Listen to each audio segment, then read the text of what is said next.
Seguimos con todo lo que tiene que ver con soberanía digital ciudadana, ¿vale? Aquí tenemos dos proyectos muy interesantes, porque para poder construir esa soberanía digital ciudadana tenemos, en un primer momento, distinguir entre lo que es cierto y lo que no es cierto. Tenemos que ver cómo esa desinformación afecta a nuestras sociedades, que los iremos viendo, pero también tenemos que ver no solo el software y el hardware, sino también, en el caso de los proyectos que vamos a hablar con Valeria, cómo esos dispositivos móviles los podemos utilizar también en la educación.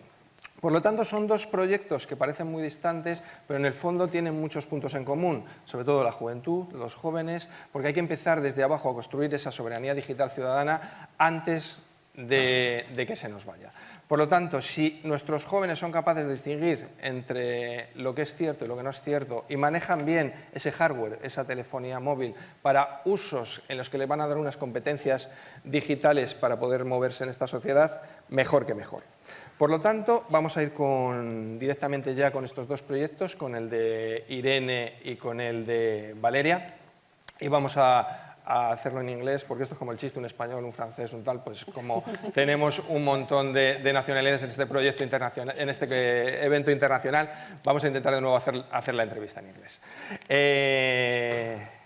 Welcome to Empodera. Bienvenidas a Empodera Live.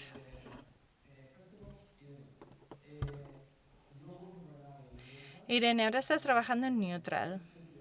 ¿Puedes explicar al público qué es Neutral y qué es Neutral Education? Muchísimas gracias, Oscar y cibervoluntarios. Neutral es una startup de medios de comunicación y nos conocen porque contrastamos información. Pero también producimos contenido para televisión y para plataformas. Y también tenemos desarrollo de inteligencia artificial, herramientas para contraste, comprobación de hechos o fact-checking. Y de hecho es la mejor manera que hemos encontrado para luchar contra la desinformación. Yo empecé en 2018 y vimos que la comprobación de hechos era una gran manera de luchar contra la desinformación, pero no la única. Entonces, por eso creamos Neutral Education, que es una plataforma que promueve un pensamiento crítico entre las personas para dar maneras de luchar contra las mentiras virales, las noticias falsas que populan Internet, y hemos creado varios proyectos internacionales. Uno de ellos es DocCheck, que es del que voy a hablar después.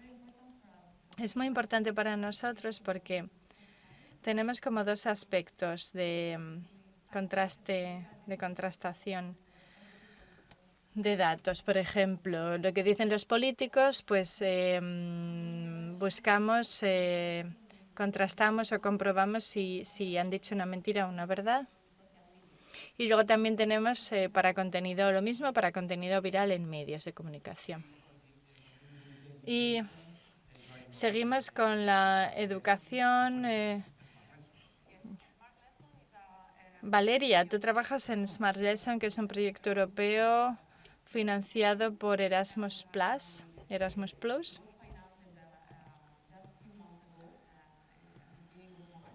Empezamos a principios de marzo, así que estamos en las fases preliminares y participamos 10 organizaciones, 5 institutos y 5 instituciones que trabajan en proyectos educativos. Hace años que empezamos a pensar en esto porque estábamos en la fase de implantación de otro proyecto europeo con cibervoluntarios y nos dimos cuenta de la importancia del uso de los smartphones en clase, en educación tanto reglada como no reglada.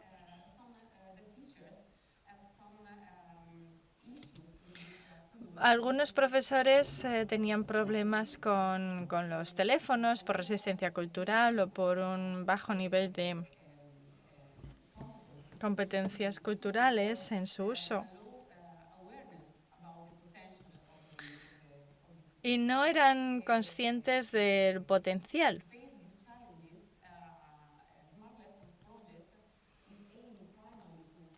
Así que este proyecto está destinado a profesores de instituto, de secundaria,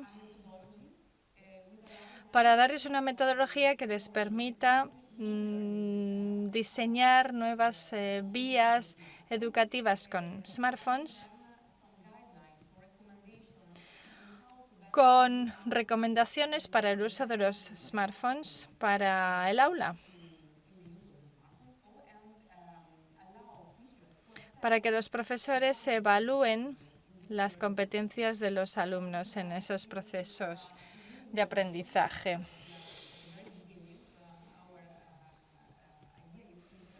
La idea era aplicar varias herramientas. La primera, un kit de herramientas de lecciones inteligentes con una tecnología muy innovativa de hipótesis de aprendizaje en clase.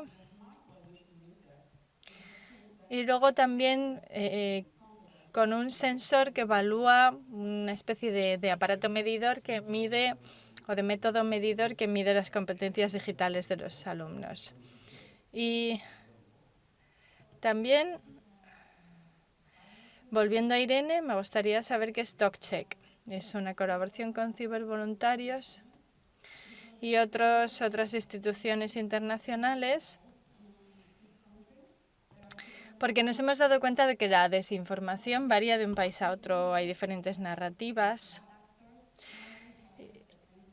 Sin embargo, los perpetradores siempre van hacia el mismo tipo de población, muchas veces los jóvenes. Por eso nos queríamos centrar en los jóvenes, que son casi los más vulnerables. Están muy expuestos a las redes sociales y, por tanto, la desinformación online es como un caldo de cultivo ideal para ellos.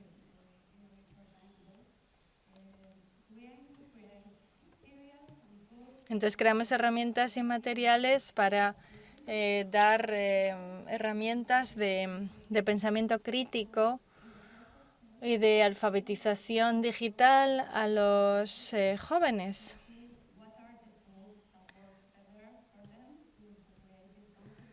Para que desarrollen una mayor conciencia para detectar y combatir esa desinformación que encuentran.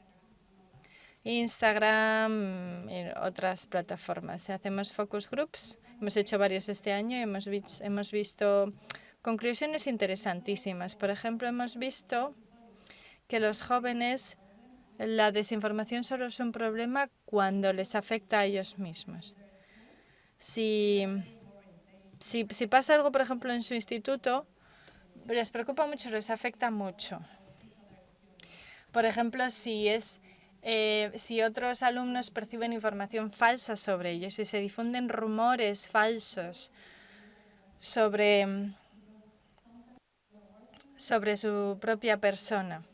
Entonces, haciéndoles que sean conscientes de ello, les hacemos ver que toda la desinformación es problemática, aunque otra les parezca lejana o no preocupante para ellos. Se trata de involucrarles en todo tipo de desinformación para que entiendan por qué les puede afectar. Y utilizamos, por ejemplo, gamificación, que funciona muy bien para que entiendan y para que se involucren. Y también quería decir otra cosa, y es que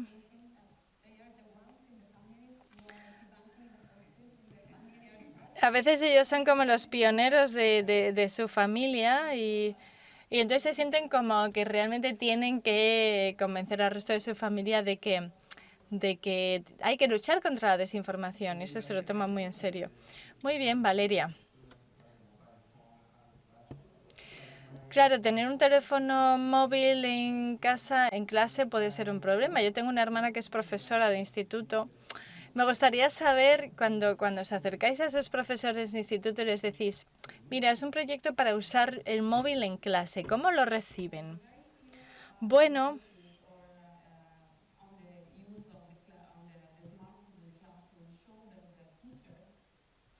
pues nosotros les explicamos que se trata simplemente de integrar el móvil en una clase. Se puede hacer sin demasiados conocimientos digitales, pero es cierto que al mismo tiempo hacemos que los profesores se den cuenta del potencial que pueden tener esas herramientas si innovan digitalmente con ellas.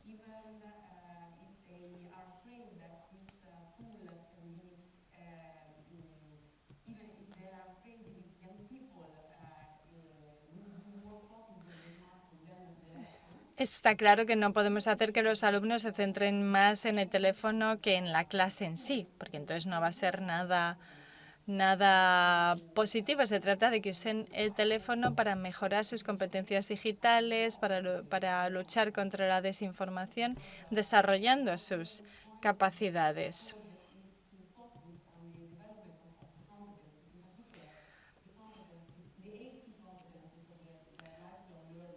Sobre todo las 8 competencias de la formación permanente, multilingüismo, alfabetización digital, pensamiento crítico, etcétera, las competencias que permiten desarrollar la empleabilidad y la inclusión social de las personas. Así que es muy, muy interesante. O sea que los profesores lo aceptan bien, ¿no? Sí, más o menos. En estos proyectos como DocCheck, que es el proyecto europeo, ¿cómo afecta esa desinformación a cada país? ¿Hay diferencias? Bueno, pues sí que hemos visto diferencias. Todos hemos encontrado diferencias en todos los países. Y en todos hemos visto que es importante adaptar los materiales a los jóvenes y a los profesores. Todos necesitan más información para luchar contra la desinformación. Así que, en función de sus necesidades y de sus intereses, adaptamos el contenido y los materiales.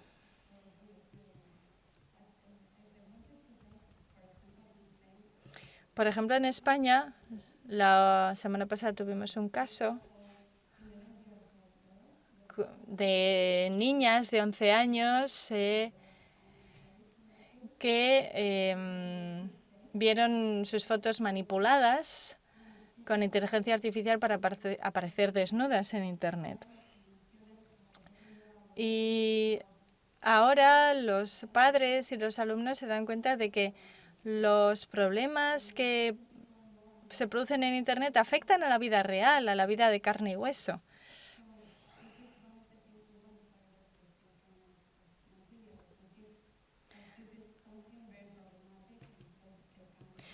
Así que esperamos que en el futuro se tengan aún más en cuenta.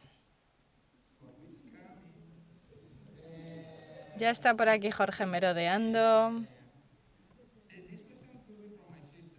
Esta pregunta te la podía hacer perfectamente mi hermana, pero bueno, la hago yo. ¿Los móviles en clase pueden suponer un problema para las relaciones interpersonales? Sí, en nuestra opinión, los profesores tienen que usar los teléfonos de forma muy consciente y en ese sentido pueden ser muy útiles para desarrollar una buena relación, unas buenas relaciones interpersonales con los alumnos y entre los alumnos. Por ejemplo, con apps para mejorar la capacidad de los alumnos para debatir entre sí, con aulas virtuales.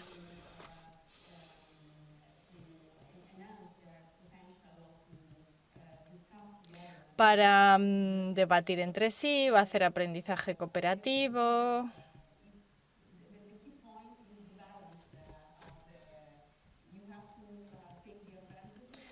Hay que aprovechar las ventajas que ofrecen los smartphones.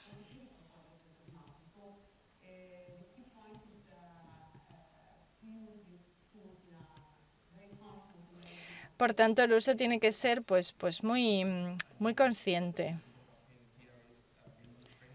Claro, entonces tiene que haber muy buena formación a los profesores, ¿verdad? Sí, la formación a los profesores tiene que ser muy buena. Smart Lesson es para profesores de institutos, son nuestro público principal.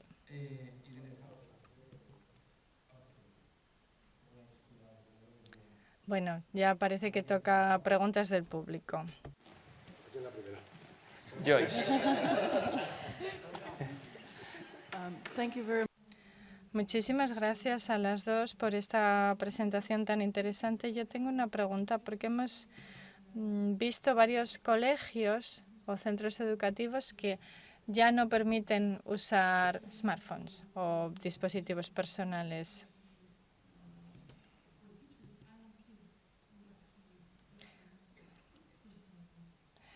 Ni profesores ni alumnos. ¿Eso afecta a lo que hacéis? Sí, es gracioso porque al principio, cuando empezamos a diseñar este proyecto, nos dimos cuenta de que en Italia y en algunos países más, pues muchos institutos no permitían, prohibían utilizar teléfonos personales en clase. Estaba prohibido. Sin embargo,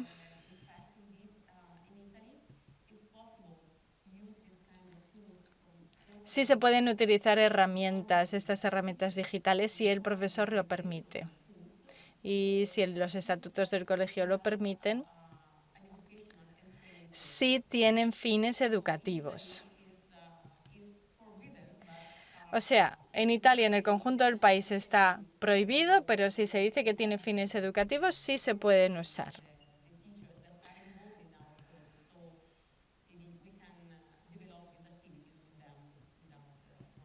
Así que nosotros podemos hacer nuestras actividades sin problema. Sí, me manejo mejor. También se puede en catalán, gallego y euskera. Ahí ya no llego. Vale, muchas gracias. Me han encantado los dos proyectos, las dos realidades que estáis llevando a cabo. Pero quería decir una cosa. Yo trabajo a través de voluntarios en grupos de mayores. Habéis hablado sobre todo focalizados en gente joven, pero la gente mayor puede acabar teniendo los mismos riesgos que la gente joven. Es decir, cuando la gente mayor empieza a usar su smartphone, a manejarse en Internet, puede ser tan permeable o más que la gente joven a la hora de recibir fake news. Es lo que me ocurre, digamos, en los grupos de WhatsApp en los que estoy con gente mayor, ¡pum!, llega una fake news, echo mano de neutral, que me viene de maravilla, y desmiento, digamos, el asunto. Pero sé que cuando me ha llegado a mí, ha llegado a centenares o miles de redes sociales y ahí yo no sé qué ha pasado.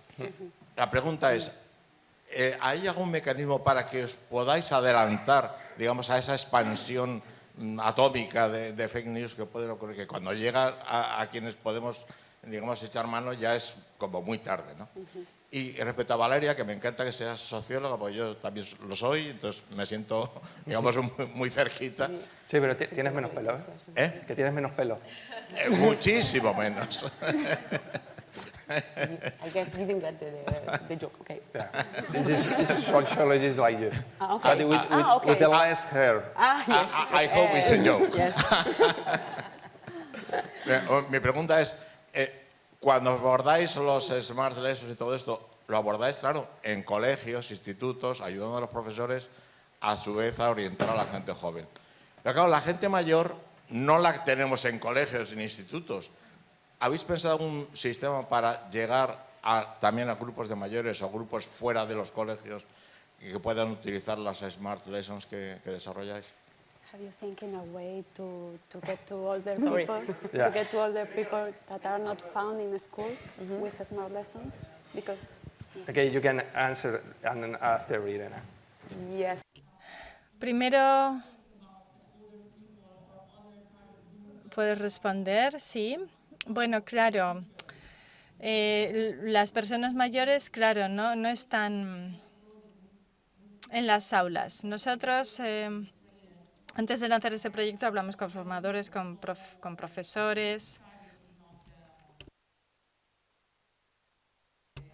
No tuvimos nunca en cuenta a las personas mayores. Quizá pues tiene que ser objeto de otro proyecto europeo.